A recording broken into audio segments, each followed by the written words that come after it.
Sahabat Lapo Cabia, ikuti cerita bersambung Manusia Harimau Merantau Lagi. Selamat mendengarkan. Sudahlah, Om Hasan pulang dan beritahu pada ayah dan ibu bahwa Kak Dukun tidak dapat datang. Biar aku di sini dulu ngomong-ngomong dengannya. Aku mau minta jimat supaya lain kali jangan diduduki setan lagi, kata Paula. Hasan dan Erwin sama-sama kaget mendengar, tetapi sebab kekagetan berlainan, Erwin jadi gelisah, takut terulang seperti di Surabaya. Hasan karena takut kena marah kalau pulang sendiri. Pulanglah Om, nanti mereka ternanti-nanti. Sebentar lagi aku menyusul. Aku akan naik taksi atau bajai, kata Paula mendesak. Dan Hasan terpaksa pergi dengan pikiran kurang tentram. Kak Erwin hidup amat sederhana. Sekarang kutanya lagi, kenapa Kak Erwin tadi tergesa-gesa pulang? Kurasa bukan karena hendak ke rumah sahabat. Apakah dukun tak boleh makan bersama-sama keluarga si sakit yang disembuhkannya? Tanya Paula. Erwin tidak menjawab. Dukun bisa juga kehilangan jawaban ya, goda Paula. Mestinya kau jangan kemari Nona Paula, ujar Erwin. Kau menolak kedatanganku. Mengapa kau begitu kuno? Sebenarnya aku tidak terlalu kuno. Orang tuamu tidak suka kau kemari. Dalam hati, Paula kagum bagaimana Erwin bisa mengetahui itu. Tetapi kalau ada setan dalam dirinya pun, dukun itu bisa tahu. Mengapa pula heran kalau ia mengetahui bahwa Mukhtar tidak menyukai kunjungannya ke rumah Erwin. Paula melihat bahwa Erwin jadi gugup oleh gencarnya pertanyaan. Ia menilai bahwa Erwin tidak punya pengalaman berhadapan dengan wanita. Dia tahu pula bahwa ia cantik. Banyak laki-laki yang muda dan setengah baya senang padanya. Kasihan dia melihat Erwin. Bukan hanya itu, ia merasakan bahwa ia menyenangi laki-laki itu. Kak Erwin tidak suka aku datang, tanya Paula. Suka. Terima kasih atas kedatanganmu, tetapi tidak ada baiknya untukmu dan untukku. Kau menentang orang tuamu, dan mereka bisa salah paham kepadaku. Sebaiknya kau pulang, kapan-kapan aku ke sana. Aku ingin bersahabat denganmu, Kak Erwin. Suruh panggil aku bila mana kau atau keluargamu membutuhkan aku. Itulah persahabatan kita. Hanya itu? Tanya Paula. Bukankah itu yang terbaik antara dua manusia yang bersahabat, saling bantu apabila keadaan menghendaki? Maksudku, Kak Erwin nanti selalu ke rumahku atau aku yang selalu kemari. Jangan, bersahabatlah secara itu dengan kawan-kawanmu yang lain, tidak dengan aku. Erwin merasakan benar bahwa ujian semacam di Surabaya terulang lagi. Betul apa yang dikatakan Erwin, Nona cantik, kata satu suara. Lalu secara tiba-tiba berdirilah di sana kakek Erwin dalam wujudnya sebagai manusia biasa. Paula terkejut. Begitu pula Erwin. Kemudian ia memperkenalkan opungnya kepada gadis cantik itu. Apa yang dikatakan Erwin semuanya baik Nona Paula. Pulanglah. Kau tidak bisa bersahabat dengannya sebagaimana dengan sahabatmu yang lain. Ia bukan manusia biasa. Paula memandang Raja Tigor, minta penjelasan. Ia manusia harimau. Mengerti kau? Kadang-kadang ia jadi harimau. Tatkala kau dengan pamanmu Hasan mengetuk pintu tadi, dia sedang dalam keadaan hanya berkepala manusia. Paula heran bagaimana kakek ini tahu akan Hasan. Ajaib. Sungguh kepandaian orang-orang Tapanuli ini. Ia lihat Erwin hanya menundukkan kepala, tiada menjawab, tanda ia membenarkan apa yang dikatakan kakeknya. Tetapi jangan dikira bahwa ia berbahaya Paula. Kalau kau tidak akan menjerit, akan kuperlihatkan Erwin dalam keadaan setengah harimau, kata Raja Tigor. Tanpa menunggu jawaban Paula, dan tanpa dapat dicegah oleh Erwin, ia berubah jadi berbadan harimau. hanya kepala saja yang tidak berubah. Paula terkejut, tetapi ia dapat menahan jeritnya. Ya Tuhan, mengapa bisa begini? Kak Erwin, katanya, ia kasihan pada dukun muda yang disenanginya itu. Erwin tiada memberi jawaban, tetapi Paula mengerti kini bahwa hal inilah yang menyebabkan laki-laki itu tidak dapat bersahabat dengannya sebagai manusia biasa. Untunglah Paula tidak seperti Indah Hayati yang tetap mencintai Erwin walaupun ia telah melihat anak muda itu menjadi manusia harimau. Tetapi dia tidak membenci atau jadi takut pada Erwin. Ia kasihan dan Erwin melihat bahwa gadis itu amat terharu dengan nasibnya. Sudah, pulanglah, kata Raja Tigor. Paula tak kuasa menahan air mata lepas dari bendungannya. Ia sangat kasihan pada anak muda itu. Dalam pada itu, Raja Tigor dan Erwin juga sangat kasihan pada Paula. Mengapa orang yang secara mendadak disenanginya harus manusia harimau? Hampir setengah jam kemudian, keadaan itu berlalu dengan pelbagai perasaan di hati masing-masing. Kemudian Erwin menjadi manusia kembali.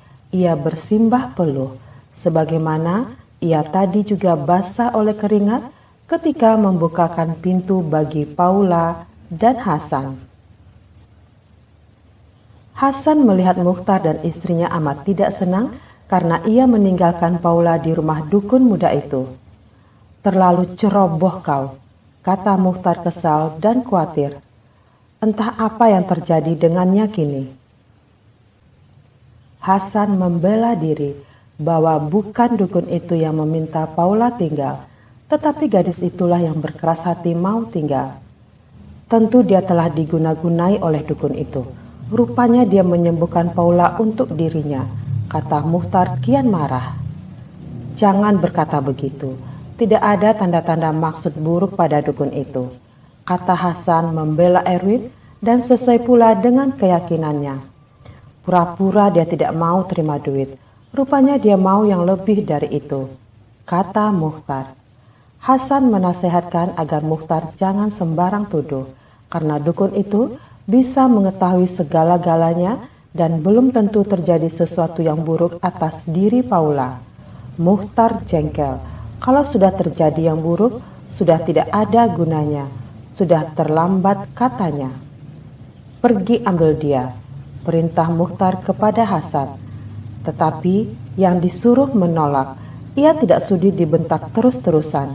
Ia yang memanggil Erwin, karena dukun itu Paula sembuh dan ia yakin bahwa Erwin bukan dukun yang mata duitan dan bukan dukun mata keranjang. Ketika Paula tiba di rumahnya, ia lihat suasana tegang. Hasan memandang pada Mukhtar seolah-olah berkata, "Itu anakmu, orang tak tahu balas budi." "Mengapa semua wajah kelihatan suram?" tanya Paula. Ia kesal karena ia belum bebas dari penderitaan hatinya sendiri. Tidak ada yang menjawab. Mendadak semua orang, termasuk Paula, jadi terkejut karena seekor kalong besar masuk ke dalam rumah. Ia terbang kian kemari dengan suara sayapnya yang keras. Semua orang mendapat perasaan tidak enak dan merasa seram.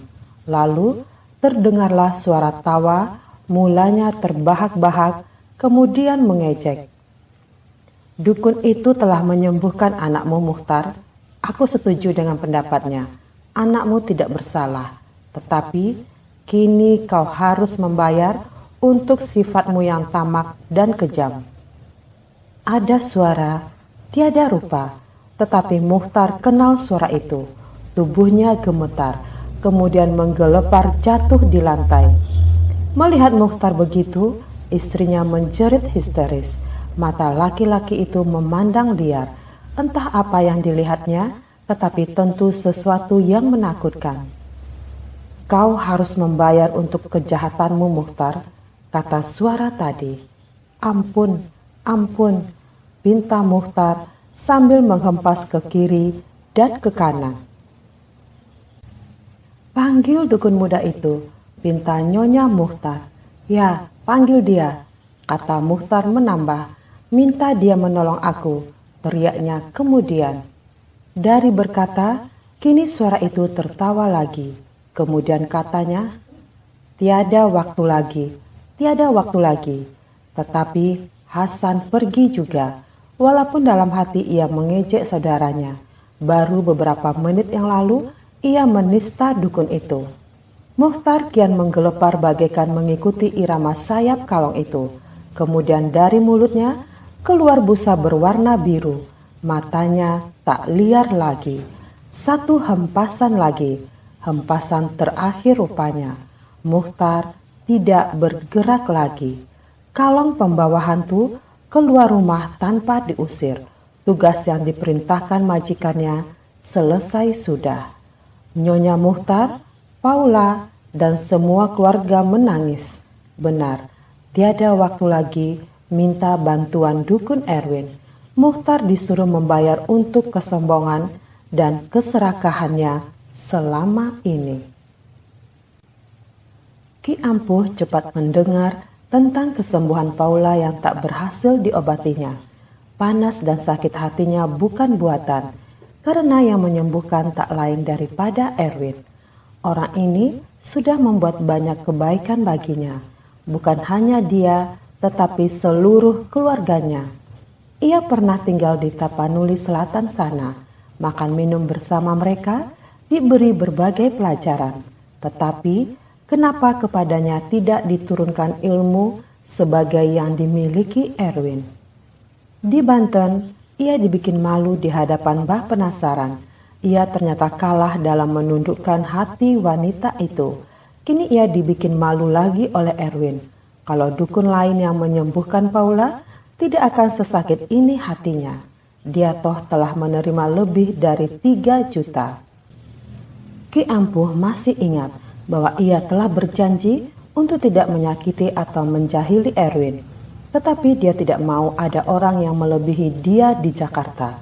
Dia telah menyombong kian kemari bahwa sepulang dari Sumatera, ia bisa melawan siapa saja, bisa menundukkan perempuan manapun yang disukainya, bisa menolong siapa saja dalam segala penyakit dan masalah cinta. Dia bisa menyembuhkan penyakit keturunan, penyakit biasa, maupun penyakit yang ditimbulkan oleh kekuatan ilmu-ilmu hitam dan gaib lainnya. Karena ia telah banyak menolong orang dan banyak mendapat pujian, maka banyak orang percaya bahwa benarlah Ki Ampuh dukun ajaib yang tak punya imbang, tak terkalahkan.